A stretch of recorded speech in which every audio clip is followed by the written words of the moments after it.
Bismillahirrahmanirrahim. Assalamualaikum warahmatullahi wabarakatuh. Alhamdulillah. Alhamdulillahi ala ihsanih wa syukru lahu ala taufiqihi wa amtinani. Asyhadu an la ilaha illallah wahdahu la syarikalah ta'ziman li sya'nih. Wa asyhadu anna Muhammadan abduhu wa rasuluhu ad-da'i ila ridwanih. Salawatullahi wa salamuhu alaihi wa ala alihi wa sahbihi wa ikhwanih, amma ba'd. Asatidzah yang dimuliakan Allah Subhanahu wa taala, ikhwatu fiddin, a'azzakumullah. Alhamdulillah, pada hari yang berbahagia ini, di antara waktu juga yang penuh kebaikan, ya, kita sambil menunggu waktu salat Isya. Wala yazalu rajulu fi salatin man tadhara shalah, kata Nabi SAW. Seseorang senantiasa ditulis sedang sholat selama dia menunggu sholat. Jadi kita duduk menunggu sholat Isya itu, dalam hadis Abu Hurairah ini disabdakan Nabi bahwa kita bisa mendapatkan pahala melaksanakan sholat, ya. Kalau 45 menit berarti ya lumayan, ya. Jadi salat tarawih saja mungkin nggak sampai situ, ya, kecuali tarawih di Masjid Nabawi itu 1 jam, ya, 1 juz itu soalnya. Tapi jarang, itu pun putus-putus, ya. Kalau ini Masya Allah, ya, nggak terputus, ya. Ini diantara keutamaan majelis ilmu yang di masjid, ya, sambil menunggu waktu sholat. Kemudian ya, sebenarnya saya ingin ziarah ke ikhwah di sini, ya. Ini mungkin pertama saya, kalau ke Bojong Sari sudah sering, ya, ada jadwal ngajar, tapi di sini mungkin baru pertama ini. Mudah-mudahan kita bisa terus silaturahim. Diminta juga untuk sekalian isi taklim, ya, yang mungkin sudah biasa rutin diisi oleh asatidzah kita. Ditanya temanya, ya ini mungkin ada buku kecil kami pernah tulis, sudah lama ini, sekitar 4 tahun yang lalu. Di antara tema yang selalu menjadi perhatian, ya, bahkan dari anak kecil sampai orang tua, laki-laki perempuan, ya, yang sudah menikah atau belum, ya. Ini tema yang selalu menjadi perhatian, bahkan tidak jarang dia menyita banyak waktu, ya, yaitu tentang rezeki, ya. Ada beberapa hal yang kami sebutkan di sini, tapi diangkat satu tema tentang rezeki yang bagaimana yang paling thayyib, rezeki yang mana yang paling terbaik, sumber penghasilan apa yang paling berkah, atau sumber penghasilan apa yang paling ideal bagi seorang muslim. Sama seperti masalah fikih, ternyata setelah saya coba buka-buka kitab para ulama, mereka berbeda pendapat. Pekerjaan apa, ya, kalau bahasa ini, pekerjaan apa yang rezekinya paling thayyib, yang paling halal, atau yang beda. Namun nanti di antara perbedaan itu tentu ada kesimpulan yang bisa sama-sama kita capai. Ini juga yang harus kita pahami ketika menyikapi perbedaan fikih. Ulama berbeda pendapat, misalnya mana waktu yang paling tepat, ya, ketika Nabi bersabda tentang Yaumul Jum'ah fi sa'atun. Dari Jumat itu ada waktu di mana seorang mukmin berdoa kepada Allah Subhanahu wa taala dan dia diijabah. Itu kalau dilihat di Fathul Bari ada 40 pendapat, ya. Nanti yang kuat setelah salat asar sebelum salat maghrib, tapi intinya 40. Tapi kalau dibahas 40 ini, sedangkan sehari semalam berapa jam? 24.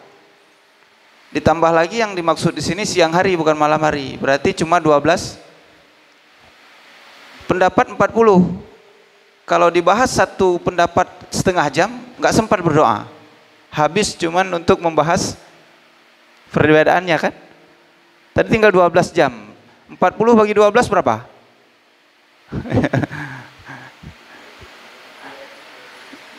Berapa? 3 sekian. Berarti 60 menit, 60 bagi 3. Berarti kalau 20 menit satu masalah kita bahas, sampai tenggelam matahari, belum sempat berdoa, baru bahas perbedaan. Tapi sebenarnya ada intinya. Intinya tetap berdoa kepada Allah Subhanahu wa taala sepanjang hari itu, ketika berjalan, duduk, berbaring, ketika aktivitas ya. Apalagi di Jakarta misalnya lagi macet. Boleh nggak berdoa lagi macet, naik motor berdoa, boleh nggak? Boleh. Nggak masalah, berarti itu intinya berdoa. Kan lagi lampu merah nih. Apalagi sebagian lampu merah itu ada 90, 89. Nah, kan berapa doa sudah? 89 detik itu berapa doa yang bisa kita panjatkan? Ya kan? Tapi intinya seperti itu ya. Ini terutama dari yang santri. Silahkan membahas perbedaan pendapat, tapi intinya itu sama seperti sebagian perbedaan antara kunut dan nggak kunut. Nah, nanti masalahnya jangan sampai nggak sholat subuh kan gitu. Ini begitu juga, jangan sampai udah bahas ini tapi nggak. Nah, masalah rezeki begitu juga, ada perbedaan mana yang paling halal. Bukan berarti yang lainnya tidak halal, tapi kan begitulah para sahabat Nabi, mereka ingin yang paling ideal. Nah, yang pertama, sebahagian ulama melihat ya, bahwa pekerjaan yang paling thayyib itu, yang paling baik, sumber penghasilannya yang dianggap paling ya thayyib bahasa Arabnya, itu terkait keahlian dan pertukangan. As-sinaah ya, keahlian pertukangan. Kalau di sini misalnya contoh jadi tukang kayu misalnya, tukang besi dan yang semisalnya. Kalau hari ini misalnya tukang apa lagi ya? Tukang apa, Ustaz? Ya, pokoknya yang bekerja dengan tangan sendiri, lelah, capek, ini dianggap yang paling thayyib rezekinya. Apa dalilnya? Dalilnya sabda Nabi SAW tentang Nabi Daud alaihissalam. Nabi Daud, kata Nabi SAW, hadis diriwayatkan sahabat Al-Miqdam radhiyallahu ta'ala anhu, Nabi bersabda, ma akala ahadun ta'aman qattun khairan min ayyakula min amali yadihi. Tidaklah seseorang makan makanan apapun yang lebih baik dari makanan yang dikonsumsi seseorang adalah ketika makanan itu hasil kerja tangannya. Hasil kerja tangannya. Ini nas ya, begitu. Nabi jawab, ma akala ahadun ta'aman qattun khairan min an ya'kula min amali yadihi. Ini bisa bermakna hakiki, bekerja ya. Bisa juga bermakna maknawi ya, maksudnya dia nggak langsung kan, tapi intinya dia bekerja dengan hasilnya sendiri. Kemudian Nabi sebutkan kisah seorang nabi yang makan dari tangannya, hasil kerjanya sendiri. Wa inna nabiyallahi Dauda alaihi salam kana ya'kulu min amali yadihi. Karena Nabi Daud alaihi salam, dan sesungguhnya Nabi Daud alaihi salam, kata Nabi SAW, beliau itu makan dari hasil kerja tangannya sendiri. Maksudnya bukan, tentu enggak dipahami Nabi Daud buat roti makan gitu, enggak. Yang dipahami di sini Nabi Daud alaihissalam bekerja membuat baju besi, menjualnya, dan makan dari hasil penjualan. Ibnu Rajab rahimahullah ta'ala, ini hadis riwayat Bukhari ya, riwayat Bukhari nomor 2073, 2072. Ketika beliau mensyarah hadis ini, Ibnu Rajab memberi catatan begini. Nabi Daud itu khalifah, raja, pemimpin, tapi menyempatkan diri untuk bekerja supaya bisa makan dari hasilnya sendiri. Kan bisa aja beliau makan dari APBK ya. Anggaran pendapatan belanja kerajaannya. Bisa ya? Halal, halal. Kok nggak halal? Halal. Tapi itulah sahabat Nabi, para nabi dan rasul yang sebelum mereka itu mereka cari yang ideal. Kalau dia mampu itu yang dia kerjakan. Bisa aja beliau kan istilahnya ada anggaran kan. Masa cuma makan seorang raja aja khalifah kata Ibnu Hajar. Tapi beliau makan dari hasilnya sendiri. Selama itu tidak mengganggu pekerjaannya sebagai seorang khalifah, pemimpin ya. Jadi kalau ada yang mampu ya seperti itu ya. Walaupun dia punya pekerjaan yang, makanya ketika awal khilafah Abu Bakar, beliau itu masih dagang ya. Itu kisahnya ma'ruf itu. Beliau masih dagang sampai dikomplain oleh Umar. Anda masih dagang ini. Terus beliau katakan, dari bagaimana saya makan anak istri saya, bagaimana keluarga? Begini saja kita tetapkan di Baitul Mal tiap hari misalnya setengah kambing. Karena mereka kan makannya waktu itu ya seperti itu, susu kambing atau daging diolah kan, nggak makan macam-macam. Makanya kata Ibnu Qayyim, dulu itu kalau sakit makan minum madu sudah sembuh, karena yang dimakan juga hanya 1-2 macam. Sebagian orang sekarang kata beliau, zaman beliau itu makanannya beragam sehingga obatnya juga beragam. Ada yang warna pink, kuning, putih, biru ya, macam-macam ya. Makanya kalau minum madu nggak sembuh karena memang kita yang dimakan bermacam-macam. Kata Ibnu Qayyim seperti itu. Jadi dulu kenapa? Saya ingat karena terkait dengan Palestina dan Amerika, kan Raja Faisal pernah memboikot Amerika, tidak mau menjual minyaknya ya. Beliau katakan kambing nggak apa-apa makan daging unta dan minum susu kambing. Cuma 2 itu aja yang dimakan. Jadi nggak apa-apa, nggak makan fried chicken kan, nggak apa-apa beliau. Nggak makan burger, udah nggak apa-apa. Sampai begitu kan, siap kesiapannya. Jadi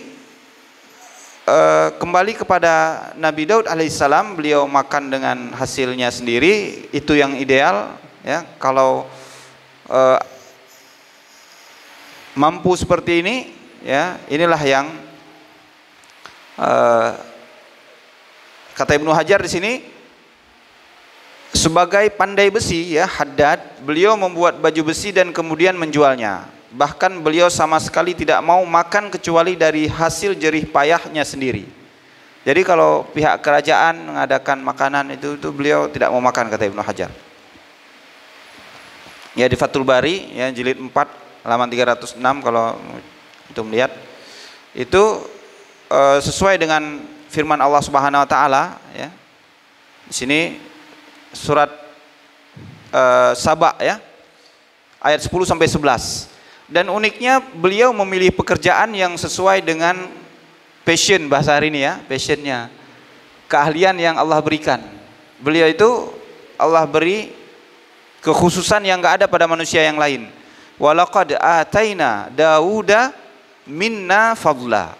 Dan sesungguhnya telah kami berikan kepada Daud karunia dari kami ya, karunia dari Allah Subhanahu wa taala.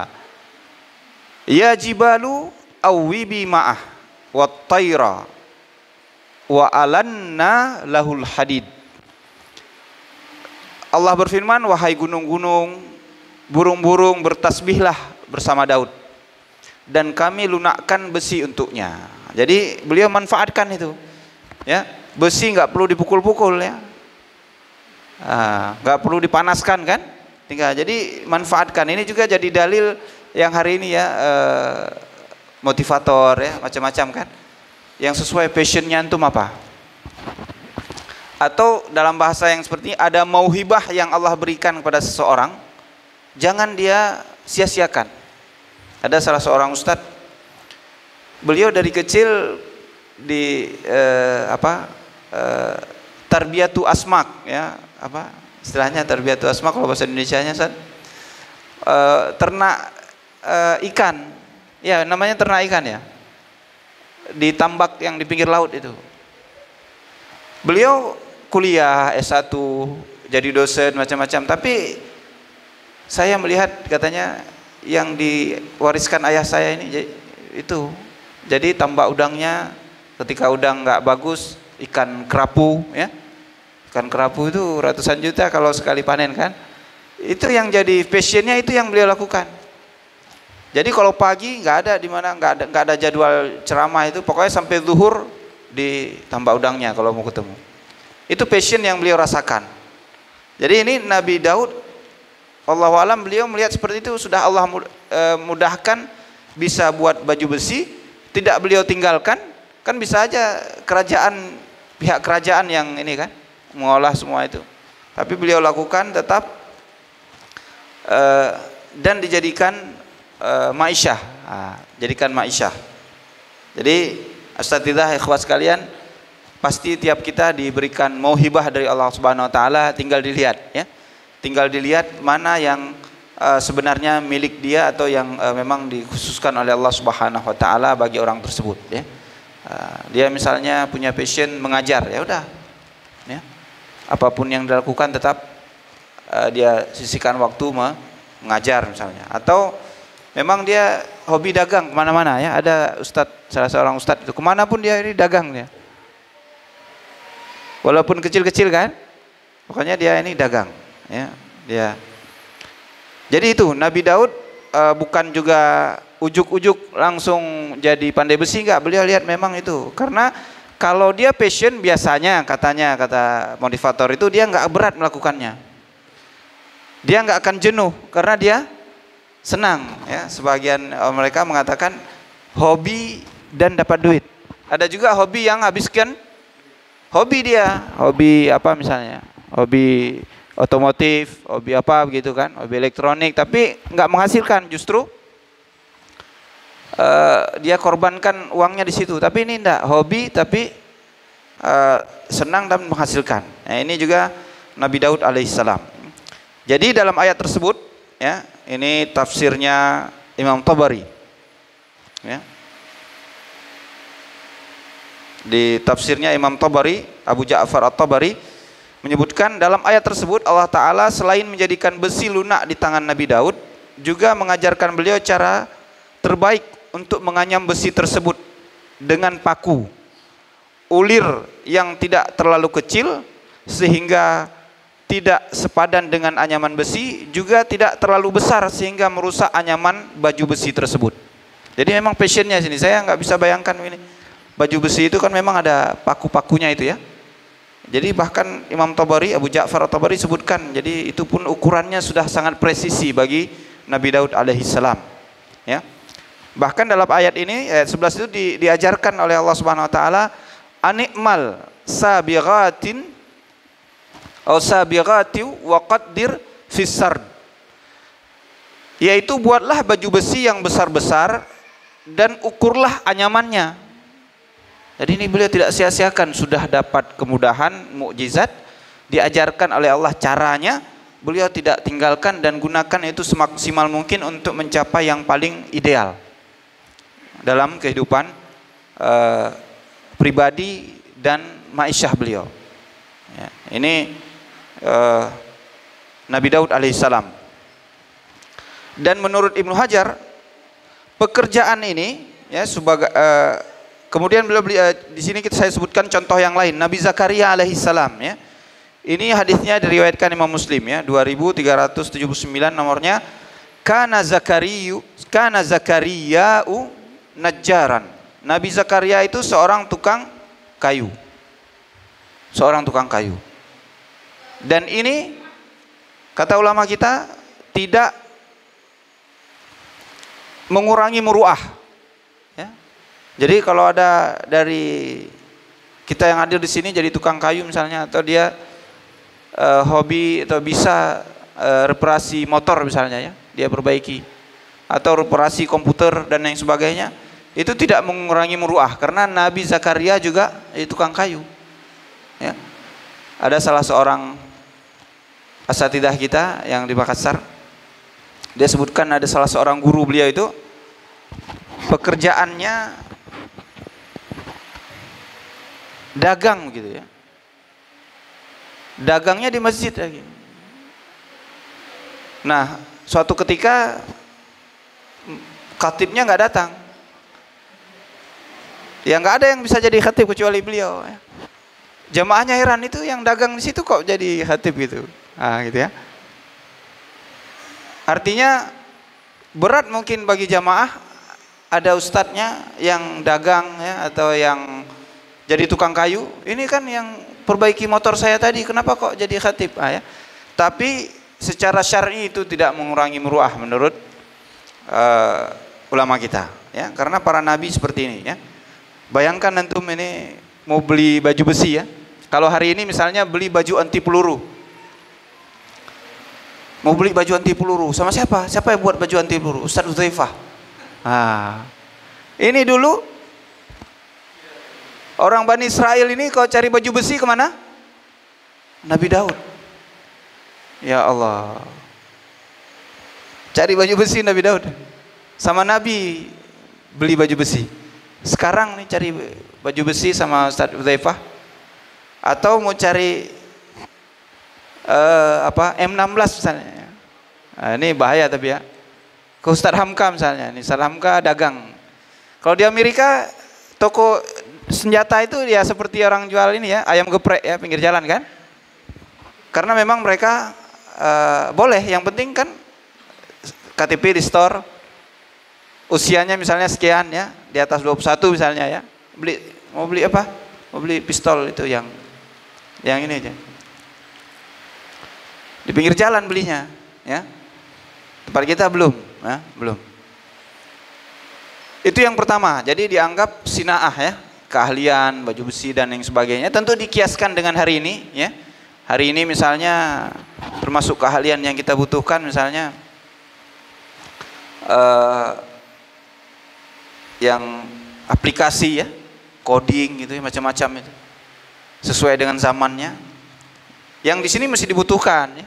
Masih dibutuhkan. Ini kan kalau tripod ini seperti tukang kayu juga kan, cuman ini besi mungkin olahan seperti itu. Intinya ikhwan fillah Allah Subhanahu wa taala, para nabi dan rasul seperti itu. Yang kedua, ini saya nggak sebutkan di buku ini. Nanti saya simpan di siapa nih? Sebelum saya lupa. Inilah keutamaan kita menulis. Kita tulis sesuatu, kita dapat yang lain. Dan yang lain itu nggak saya tulis di sini. Pertanyaannya nanti sama siapa saya simpan di sini yang di kanan ini ya. Siapa nama Ustaz Ali ya. Saya tolong ingatkan saya. Jadi Nabi kita pekerjaannya apa? Nabi Muhammad apa pekerjaannya? Penghasilan beliau dari mana? Tolong antum pegang itu nanti ya. Tanya ke saya.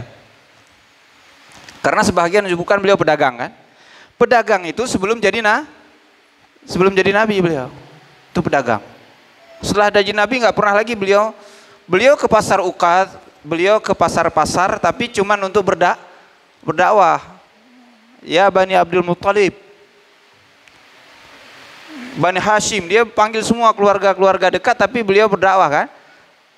Wallahu alam, saya belum pernah dapat nabi dagang lagi setelah 40 tahun. Ya. Nanti pertanyaannya apa? Pekerjaan Nabi SAW. Yang kedua, sebagian mengatakan bahwa rezeki yang terbaik itu, ini Imam Nawawi ya. Imam Nawawi mengatakan rezeki terbaik itu adalah ziraah, perkebunan ya. Tanam-menanam, bercocok tanam, ini yang menurut beliau yang terbaik. Alasan beliau karena selain dilakukan dengan tangan juga, tadi yang pertama kan harus dengan tangan, ada unsur tawakal yang sangat besar kepada Allah Subhanahu wa taala, yaitu menuai benih, merawat, menanti masa panen. Jadi kalau orang tanam menanam kan sabar nunggu ya. Nggak ada orang tanam mangga misalnya ditarik-tarik pohonnya, nggak bisa. Dia tungguin itu. Bisa tumbuh, bisa Nah, di sini beliau lihat tawakal. tanam padi begitu juga kan. Ya Allah berdoa mudah-mudahan cuaca baik ya, seperti itu. Jadi beliau kaitkan dengan tawakal karena ada tawakalnya. Ini selaras juga lau annakum tatawakkaluna 'ala Allahi haqqa tawakkulih. Ini beliau kaitkan juga dengan seperti ini, wallahu alam. Beliau enggak sebutkan tapi yang kita pahami seperti itu. Seandainya kalian bertakwa. Jadi kalau cari rezeki itu takwanya jangan di tangan kita, capek boleh di tangan kaki kita. Tapi takwanya harus dalam hati ya. Jadi beliau melihat ini begitu.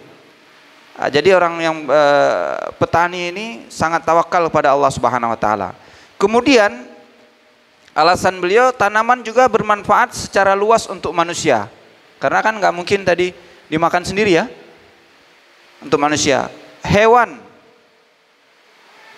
dan pada umumnya binatang mengambil manfaat dari tumbuh-tumbuhan, pepohonan secara cuma-cuma. Bahkan ya di dalam tanah itu ya makan dari apa yang ada dari tumbuhan ya. Sehingga pahala yang didapat seseorang meskipun tumbuh-tumbuhan tersebut dan ditanam dan dikerjakan untuk orang tersebut ya oleh orang lain ya, sebagaimana ini sama saja beliau lihat seperti itu. Dalil beliau juga hadis Muslim ya, karena Imam Nawawi ini punya kitab Syarah Sahih Muslim, hadis 1952 sabda Nabi sallallahu alaihi wasallam, "Ma min muslimin yaghrisu gharasan illa kana ma akala minhu lahu sadaqah." Tidaklah seorang muslim menanam sebatang pohon ya, suatu tumbuhan kecuali pahala sedekah baginya ketika dimakan. Jadi Pak Tani Bu Tani itu ya. Sekarang nggak ada lagi Pak Tani Bu Tani karena nggak punya sawah. Yang pemilik modal sekarang ya. Jadi Pak Tani Bu Tani itu setiap butir itu dimakan dia dapat pahala kata Nabi SAW. Setiap dimakan. Wa ma suriqa minhu lahu sadaqah. Apa yang dicuri, jadi tanaman itu dicuri dapat pahala kata Nabi SAW. Jadi ini kalau mangganya hilang, jangan sumpah serapah. Alhamdulillah gitu ya. Kira-kira sanggup nggak?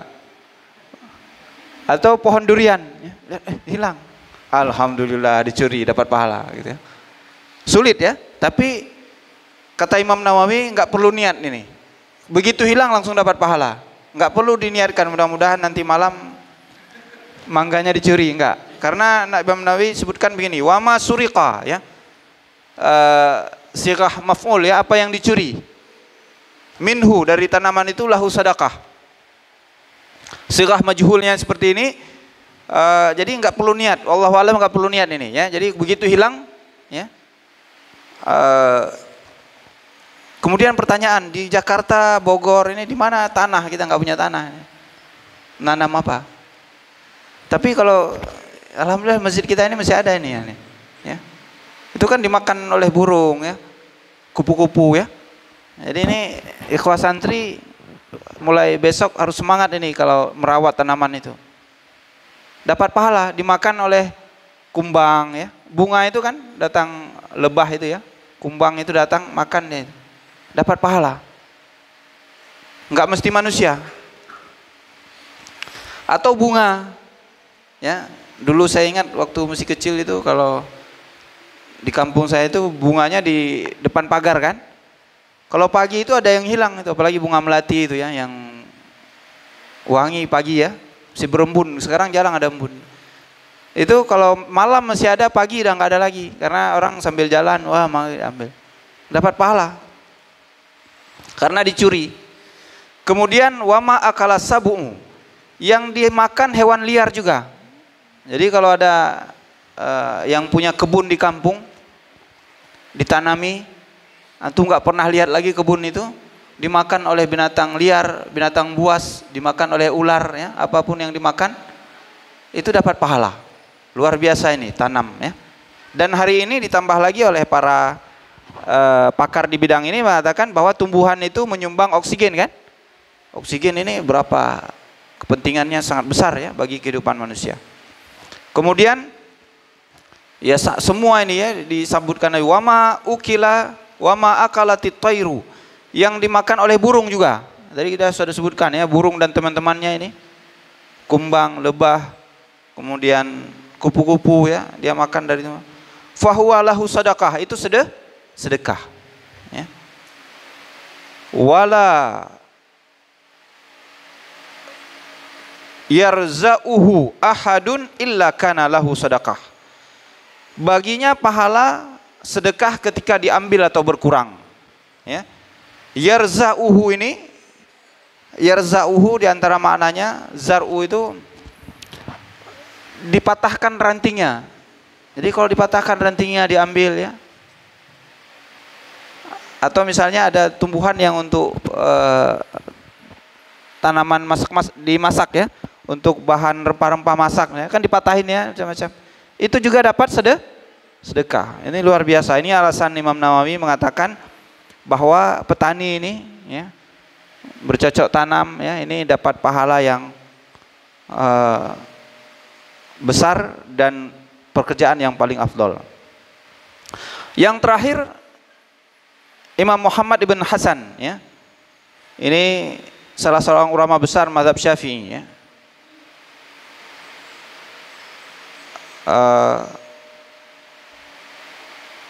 Muhammad ibn Hasan ya, dinukil oleh Imam Mawardi ya, dalam kitab Al-Hawi Al-Kabir.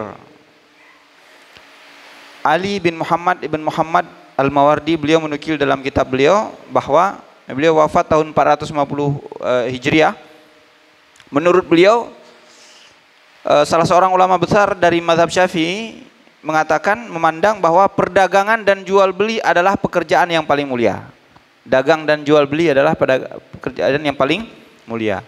Dalil beliau adalah karena Allah Ta'ala dengan tegas menyebutkan jual beli itu adalah halal di dalam Al-Quran ya. Ayatnya ada yang bisa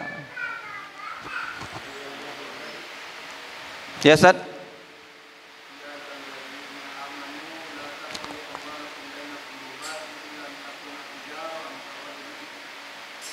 Baik, ya itu kalau dalam usul fikih nas wa ahallallahul bai'a, Allah halalkan. Jadi sertifikatnya bukan dari MUI, bukan halal gitu ya, bukan dari Kemenak. Allah Subhanahu wa taala dalam surat Al-Baqarah ayat 275, wa ahallallahul bai'a wa harrama riba. Halal. Ini kalau dalam usul fikih halal berarti karena nasnya langsung halal ya. Itu pendapat salah seorang ulama besar dari mazhab Syafi'i, dinukil oleh Imam Mawardi rahimahullah taala, jual beli seperti itu. Dan Nabi SAW pernah ditanya ya, ayul kasbi atyab, wahai Rasulullah, penghasilan yang apa yang paling thayyib? Maka Nabi mengatakan, amalu rajuli biyadihi, pekerjaan seseorang dengan tangannya, wa kullu bai'in mabrur, dan setiap bai'un yang mabrur, jual beli yang mabrur. Jadi kita sering dengar haji mabrur, ternyata ada bai'un mabrur, ada jual beli yang mabrur. Penghasilan yang terbaik adalah pekerjaan seorang dengan hasil tangannya sendiri dan jual beli yang mabrur.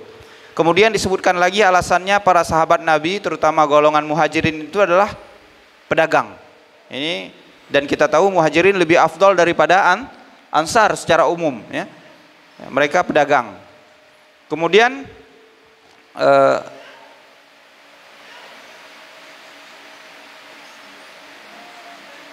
ya, itu dagang ya. Jadi tiga hal ini mana yang paling benar? Kalau ada yang kita geluti salah satunya ya, alhamdulillah berarti sudah masuk kategori kan. Tinggal ini mana yang paling afdol. Wallahu alam ya, kesimpulannya yang paling afdol itu adalah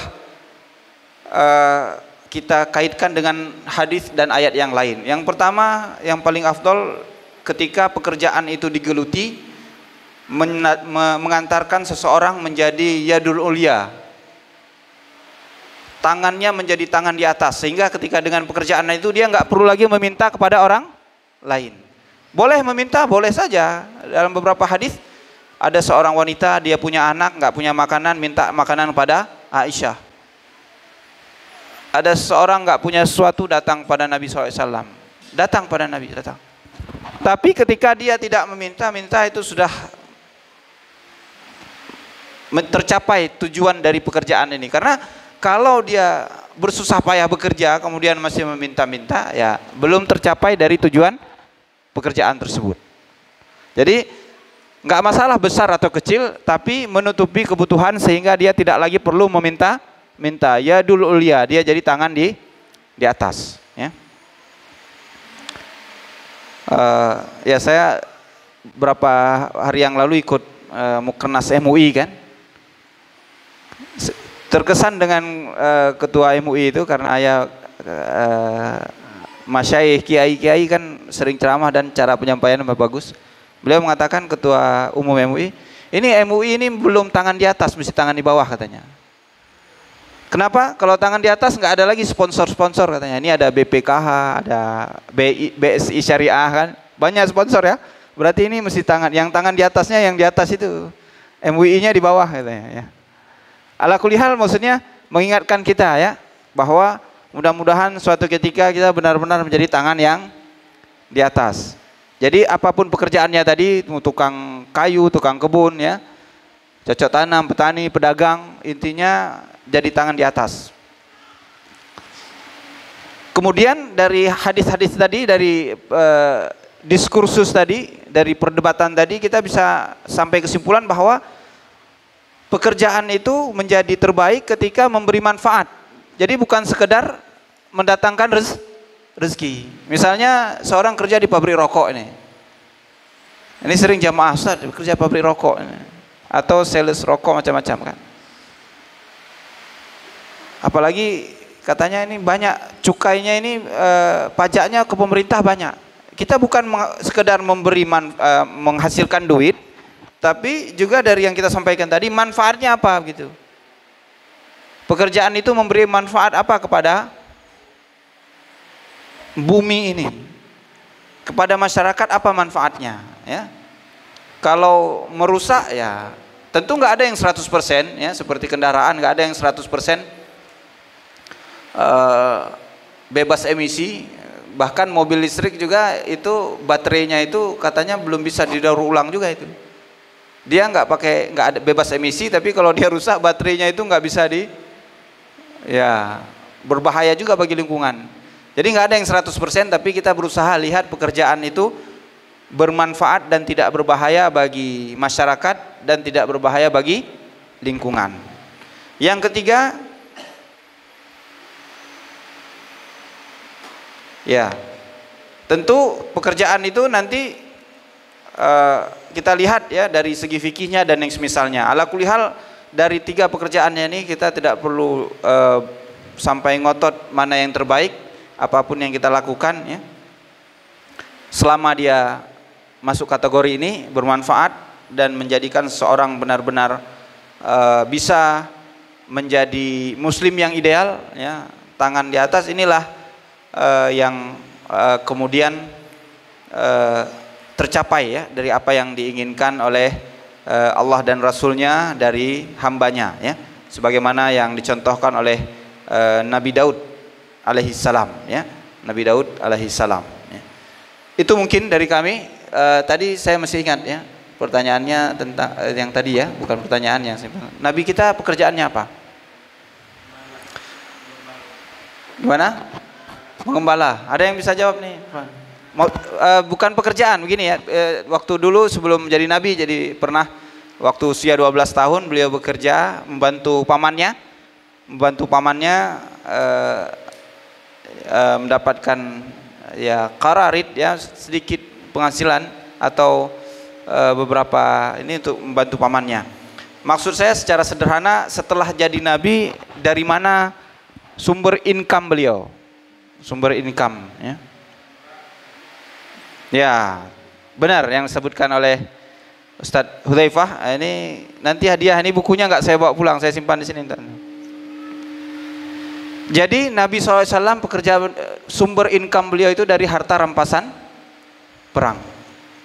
Kalau Nabi SAW, hadisnya dihasankan oleh sebagian ulama, tapi ada yang sebagian mendhaifkan, tapi insyaallah la yaqil an darajatil hasan, tidak jauh dari derajat hasan. Nabi bersabda, wa ju'ila rizqi tahta dhilali rumhi. Dan Allah jadikan rezeki saya itu di bawah bayang-bayang tombak dan pedang.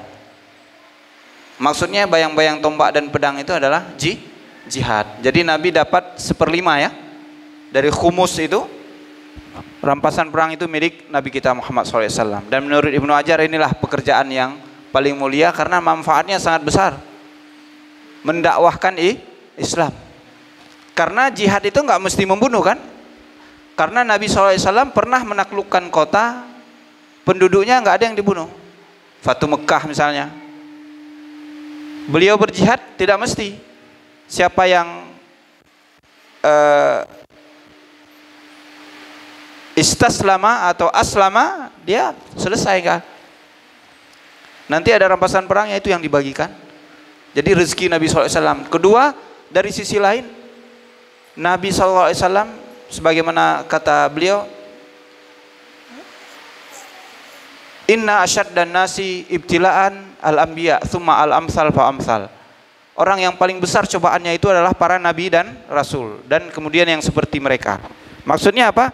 Bayangkan kalau di antara kita rezekinya itu cuma dari jihad.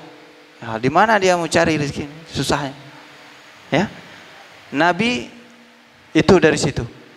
Beliau tidak menerima sedekah. Hadiah dia boleh terima. Tapi sedekah nggak boleh. Bahkan Bani Hashim ya, Ahlul Bait itu tidak menerima sedekah. Makanya yang habaib itu dulu kita punya teman Sayyid ya, Sayyid Fulan, saya nggak perlu sebutkan, salah seorang asatidzah kita juga. Waktu mahasiswa dapat bantuan itu, beliau nggak terima karena saya ini masih keturunan Ahlul Bait, jadi nggak terima. Ya, resikonya itu ya, nama besar tapi Sayyid ini. Tapi salah seorang ini masyayikh ya, dosen kita juga dan pengajar Masjid Nabawi, Syekh Abdul Muhsin Al-Abbad, beliau sebutkan kalau sampai mereka Ahlul Bait ini terlunta-lunta, kelaparan, miskin ya, tetap boleh. Tapi hukum asalnya tidak boleh ya menerima sedekah. Tidak boleh menerima sedekah, zakat ya. Yang terima mereka itu Nabi SAW. Bayangkan rezeki. Ini rezekinya seorang pemberani karena di bawah tombak.